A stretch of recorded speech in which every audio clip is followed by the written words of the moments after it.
Well, I haven't done this series for a little while. If you've missed it, you can thank Edgardo Zara Jr., who contacted me on Instagram and said to me, it's my birthday coming up, I love Nuit de L'Homme, I don't know what to do, could you do a 5 recommends for Nuit de L'Homme?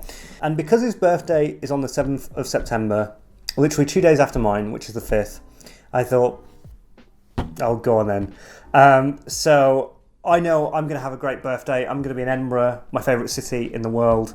And not just that, but I'm getting the ultimate birthday present, which is CM Punk is fighting Darby Allin at all out on AEW Wrestling. I'm such a ridiculous mark. I'm sorry. But Edgardo, happy birthday, mate. I hope that you have a great time. And I hope that this helps you and everybody who is watching to get further recommendations with Nuit de L'Homme. If you've never watched this series before, we have 5 different categories. First one is a straight up clone. So literally something that smells as near to the fragrance, this time being Nuit de L'Homme, as possible. Second one is alternative with a twist. So something that is near Nuit de L'Homme, not maybe too far astray, but will definitely take you in a different direction and get you a new fragrance. Third is note sibling. So we'll be tackling cardamom today, which is of course the most prominent note in Nuit de L'Homme. Fourth is a further adventure. So we're going to go with a fragrance that is probably the next logical step from Nuit de L'Homme. And 5 is a wild card. So you may like it, you may not like it if you're a fan of Nuit de L'Homme. And today's wild card is going to be a special treat for those of you who have been watching The Fragrance Apprentice since the very beginning. Here is the contraband itself. Nuit de L'Homme, one of the most successful flankers, definitely, in the history of the business. One of the most successful, loved, sought-after fragrances, not just in the fragrance community, but in general. This is an absolute hit. What can you do? Where can you go after this fragrance? Well, there's actually quite a few options. Of course, Nuit de L'Homme is not what it used to be. It has been reformulated, it has been changed, it's weaker now. This is a relatively recent bottle, about 2 or 3 years ago. I think it's okay, I think it's fine, I think it's still a viable option. I'm going to go hard mode on this one. I'm not going to use any of the 4.5 billion flankers of this fragrance in these recommendations. Straight up clone is one I don't own, and that is... did that rhyme? Straight up clone is one that I don't own. Actually, just spitting bars, not even trying. The straight up clone is Salvatore Ferragamo's F Black. This was popularised by Chad, A Gentleman's Journey. Yeah, so he popularised this absolutely brilliant fragrance, very cheap, very reasonably priced, and that's why it got such an ovation after that. And it smells not 99% similar to Nuit de L'Homme, but I'd say about 75 to 80% of the way there, with a few more synthetic elements to it. But it's a great, cheaper alternative if that's what you want. So now we come to alternative with a twist. So there's an obvious one, so obvious that I was tempted to not go with it, but I will, and that is, of course, CH Men. There's been a comparison between these two for ages, and some will argue there's no comparison. They're not the same. Others will compare them and say, well, actually, no, there is something. They're definitely similar in vibe. They have a very youthful, almost jock kind of like vibe to them. They're both suited to nighttime. They're both suited to younger men. They're both suited to dates. They're both suited to occasions and events where you want to go out and you want to meet people and you want to see people and things of that nature. They're both compliment getters, they're both people pleasers. That's absolutely fine. This is a little bit more chocolatey, a little bit more vanilla. Also has a bizarre contrasting green grass element at the beginning. The comparisons between these two were so high and so hot, I did a battle video between these two, which I will link somewhere. I went out onto the streets and I said to the public, which do you prefer, Nuit de L'Homme or CH Men? But I'm going to provide a second alternative with a twist, and that's this. In my opinion, whenever we're going to talk about this, we should now talk about this. This is Givenchy's Gentleman Boisé. This has got iris, but it does the same trick. This does to iris what this does to cardamom, in my opinion. So this is kind of chocolatey, kind of powdery.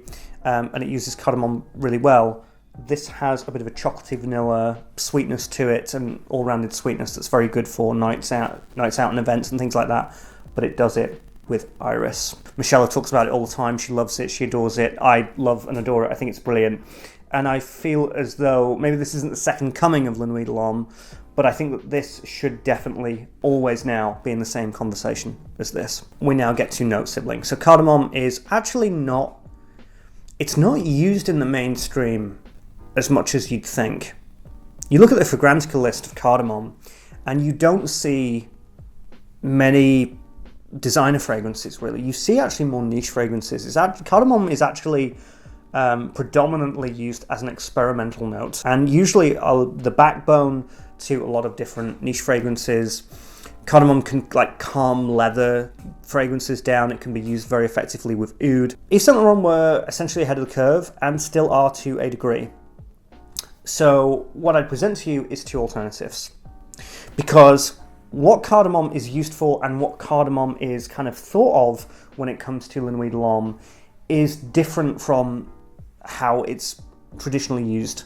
So to go for a recommendation that's using cardamom in the same way that Nuit de L'Homme was a challenge, but there are two distinct different fragrances. The first one is Azzaro's Most Wanted, and what it does is it's not got the best reviews. I'm just going to flat out say that it's got mixed reviews, but it does have cardamom, and how it uses it is it makes it so that it's kind of chocolatey, a little bit synthetic, actually a bit synthetic, and toffee. It creates a toffee kind of scent. The other one is Cardamom Coffee by Lush, and this of course uses cardamom with a bit of chocolate, with a bit of vanilla and coffee, a lot of coffee.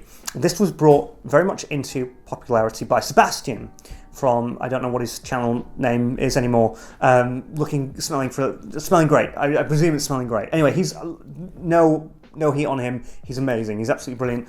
I'm going to link his video where he talks about it. A Lush fragrance, you know, they're no slouch, but they're not usually considered in high regard too much with Fragcom. But this combination of cardamom coffee, not really been done, not really been heard of.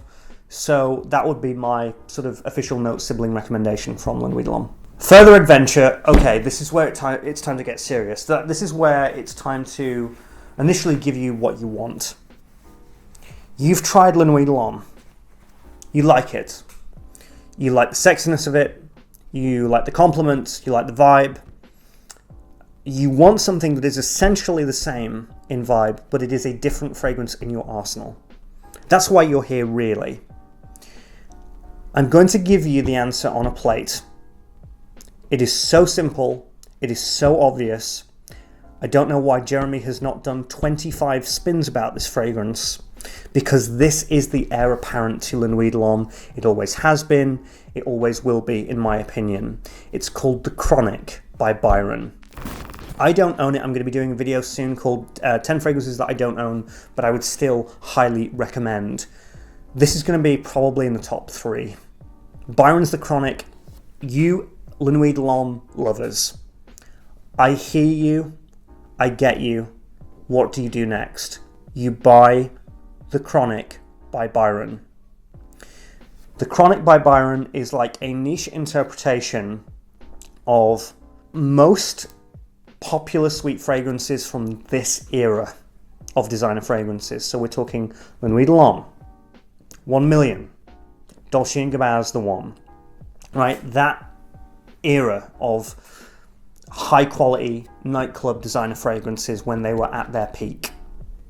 The Chronic is your answer. The Chronic is your holy land. The Chronic is the promised land for those of you who have waited for that, right?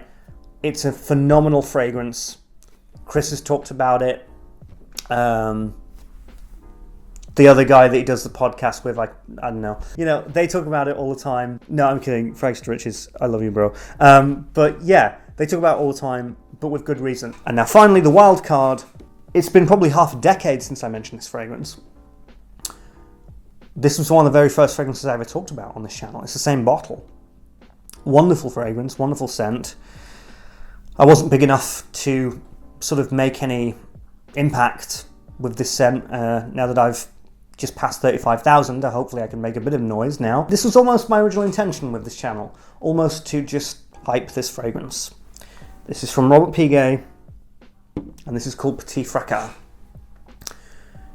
In my teenage years, the latter part of my teenage years, in my early 20s, this was my night out fragrance. And whilst everybody was wearing 1 Million and Lamal, I was wearing this. So let me tell you, it's I think it was traditionally a woman's fragrance. It's now a unisex fragrance. I don't know. I think it's a unisex fragrance, actually. Tuberose with a ton of chocolate. And so what that gives you is, it gives you this very, very lovely chocolatey cocoa sweetness, but that tuberose gives it a really fantastic edge. I don't know about the recent formulations of this. I don't know what it smells like anymore. Maybe I should check that out. But if it is anything like what it was, and you should test it, and maybe I should go and test it, this is so unique, and it just would blow everybody away. And because it was just so different, it was just so unique, and it was so wild and so niche and so brilliant. This was wonderful.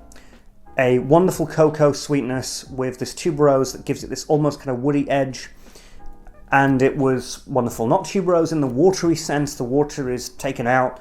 No, tuberose in this kind of more woody, harsher, edgier sense that really, really put this together. I think that I'm going to be going out in Edinburgh. I will be wearing this. It's still so unique, it's still so niche, and because it's kind of has that floral element with all the different elements, it was just so intriguing and so interesting to wear.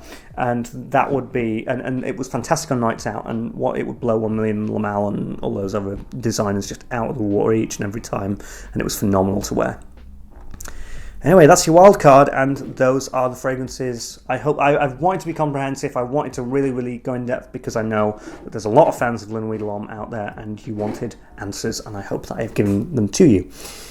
If you enjoyed this video, then please like, subscribe, and if you want to donate to this channel and help further the videos and the crazy videos that I do every now and then you can donate to PayPal. info@thefragranceapprentice.co.uk. Thank you so much. Edgardo, happy birthday, mate. And to all of you, see you later on in September when I'll be 29 years old. Thank you.